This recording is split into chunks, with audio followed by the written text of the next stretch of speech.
Welcome to Flipped Lessons with Mr. Keelan.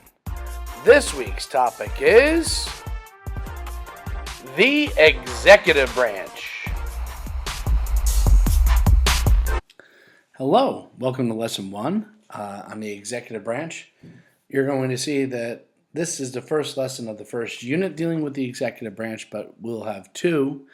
This unit will be focusing on the qualifications and the rigorous procedures one must go through to become the President of the United States. The following lesson or unit will be dealing with the many powers that the President of the United States has. Your objectives for this lesson, Lesson 1 of Unit 1, to be able to tell me what the executive branch does. What's its purpose in the separation of power system? Why is it there? Secondly, I'd like you to be able to identify the qualifications to be President of the United States, henceforth known as the POTUS, the President of the United States. And you'll see that there are official qualifications in the Constitution, and in 2015 there's definitely unofficial ones. So we'll talk about both. We're looking at the executive branch. It can be found in Article 2 of the U.S. Constitution. We're going to see that this article has a great deal of restrictions on the power of the president because our founders were worried or nervous about an all-powerful, tyrannical head of state, and they wanted to make sure that they put limitations on that. We'll get into that more within the following unit. That being said, what's the main job of the executive branch, of the POTUS? To enforce the law, to execute the law, to carry out the law.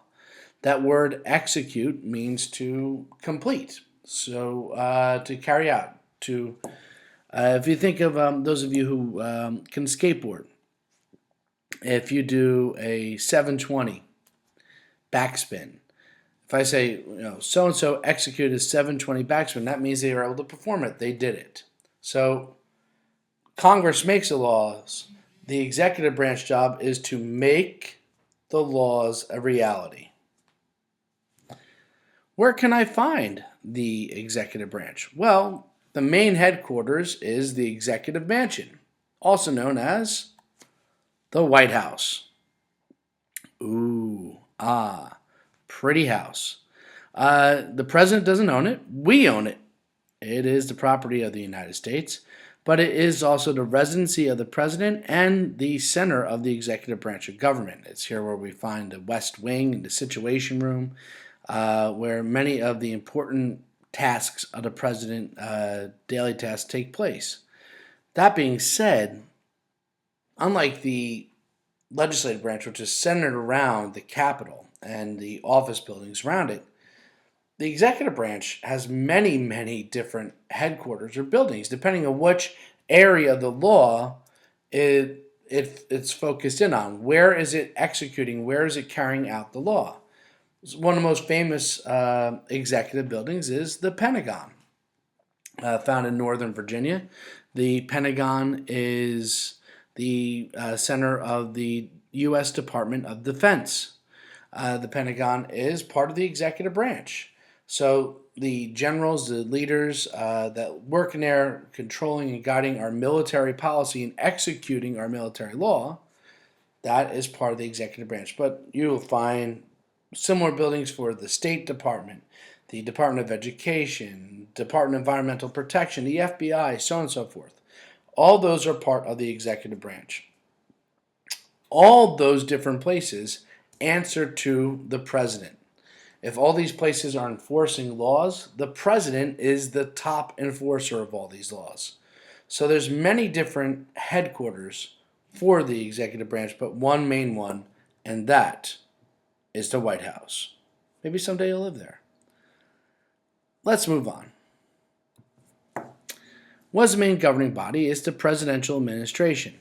The president is the most important figure within this administration, but the POTUS has many, many people working underneath them.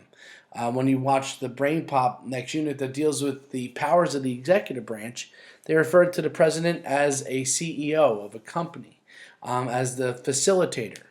The president delegates authority out, and many different people answer to them, including the vice president, including the cabinet, including every general within the military, most officers within the government, their main boss, the top boss, the boss of bosses, is the President of the United States. So naturally, the leader of the executive branch is the POTUS. If you are President of the United States, you are elected. If you are elected President of the United States, I correct myself, you're elected to a 4-year term. The Constitution has been amended to make sure that a presidential candidate can only be elected twice. You're limited to 2 terms. The president is one of the few federal positions where there is a definite term limit. This came about after Franklin D. Roosevelt was elected to 4 terms. Many people feared that the presidency would become almost like a king, where a person would serve for life. And when the founders created the position of the president, and we see the precedent set by George Washington as the first president, the president of the United States wasn't designed to be a lifetime gig. It was meant to be interchanging. That being said, what do you need to be? What qualifications do you need to have in order to become president of the United States? So, step 1, you have to be qualified. The requirements, the official requirements within the Constitution are: you have to be at least 35 years old. 1. 2, citizenship. You have to be a natural born citizen. That means that you have to be, in Bruce Springsteen's words, born in the USA. You have to be, you can't be a naturalized citizen. Even if your parents are both citizens, if you weren't born within the borders of the United States, you're not a natural born U.S. citizen. Now, are there some exceptions to the rule? Well, of course. John McCain ran for president in 2008, being born in Panama, but born in a military base on Panama in the Panama Canal Zone. Military bases are technically U.S. territory, no matter where they are in the world. If you're in an embassy and happen to be born in a U.S. embassy, it's technically U.S. soil. So there are some exceptions, but for the most part, the idea was that they wanted whoever was going to be controlling our military, controlling our country, controlling our foreign policy, that their birth allegiance would be to the United States. Lastly, residency. You have to be a resident of the United States for 14 years. That means that you can't have, lived abroad, lived in another country within the past 14 years. That doesn't mean that you can't go on vacation internationally. Resident means that you live there, you work there, you have visas and permission to live there. It's much different than going someplace on vacation. So let's say you, after college, decide to live in Europe for 5 years and then move back to the United States. You'd have to wait 14 years upon your return to be qualified to run for president. But those are the only requirements: at least 35, natural born citizen, resident for 14 years. A lot of people thought there should be more qualifications. But they wanted to leave it very simple and leave it up for the people to decide what qualifications they want unofficially for somebody to be elected president. So, what are some of the unofficial requirements? Well, experience helps. It helps to have a background in military and working within other branches of government, working in diplomacy, your background, your experience, even working in business, being I referred to before, a CEO of the government. If you have a background in administrating business, some people might think that that would be a good experience. Let's face facts. A lot of you will be applying for jobs later in your life. If you don't have appropriate experience, it's going to be very difficult for you to get hired for that job. When you're running for president, you're asking the American people to elect you, to hire you for a job. Two, you need some charisma. You need to have some charisma. You need to be able to have an ability to speak publicly. Sadly, in 2015, you have to look good on camera. Some of our greatest presidents probably wouldn't be electable in the age of television and YouTube and social media. Abraham Lincoln had a high-pitched voice, wasn't necessarily the best looker. Thomas Jefferson was very shy about public speaking. So chances are in 2015, those great presidents wouldn't be elected. You need some charisma. You need to have some personality. People need to be drawn to you.